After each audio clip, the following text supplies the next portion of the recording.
I'm Sean Miller, President and CEO of Boys and Girls Clubs of Metro Richmond. I started out in Boys and Girls Club as a program director at the old Southwood Club, a couple miles from this location over in the south side of the city.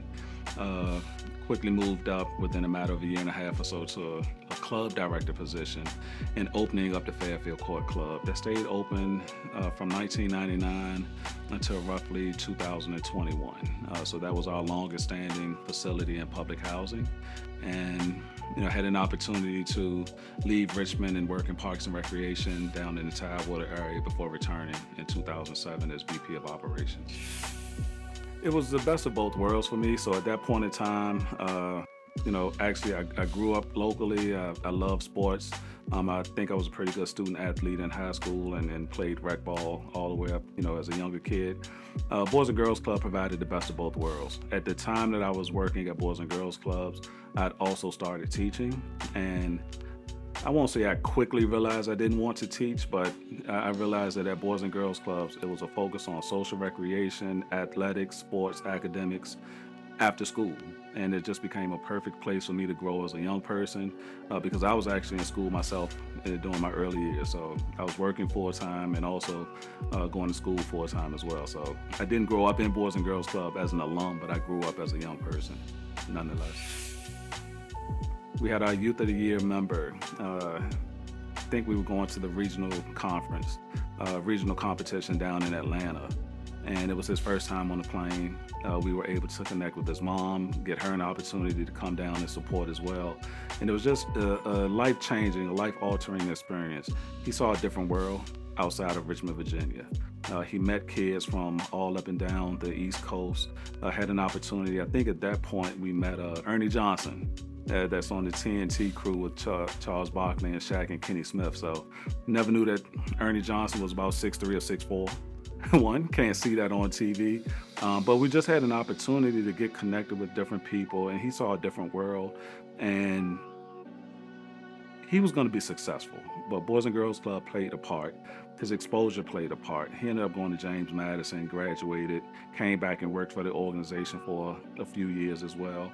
But he's probably one of my favorite club members, in addition to me just having an affinity for all of my kids that we had over in the Fairfield Court Club as well.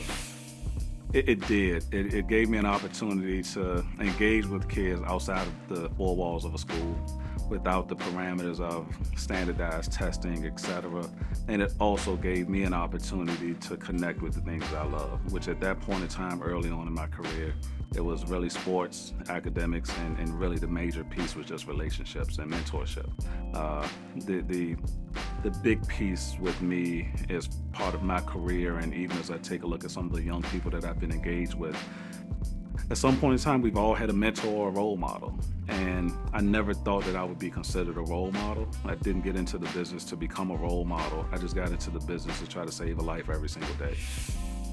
Just excited about the opportunity to not only lead this organization, but to have grown up and been part of this organization for so long, having been part of some wonderful teams that have gotten us to this point, and now to kind of take the baton and lead us to the next level. It's really exciting. I'm grateful for the chance and opportunity, putting a wonderful team in place, and quite frankly, our work is being driven by the interests and the abilities of the youth that walk through our doors every single day. The fact that we can partner with parents, the fact that we can partner with school systems and other agencies and organizations really speaks to the fact that Boys and Girls Clubs is not the answer, but we are part of the solution. We're part of the solution, we're a willing partner, and we really want to make sure that we're welcoming any and everyone that's aligned with the type of work that we want to do. It's not just from a staff to a member perspective. Of course, the adults have relationships, but we have board members that have relationships with kids.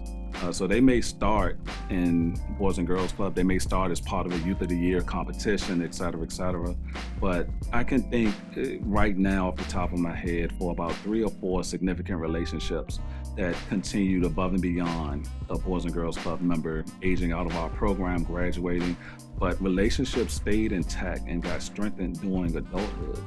And this is where mentoring took place. So it goes to show that board members can be mentors.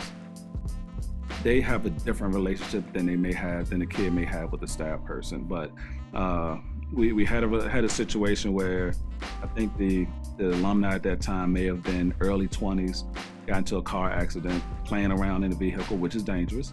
But they actually hit another club member, rear-ended another club member, and it was significant damage.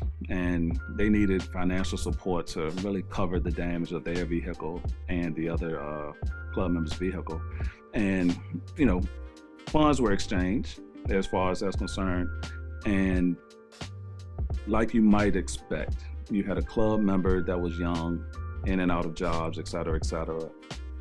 They agreed to pay dollars back, and they didn't. They didn't.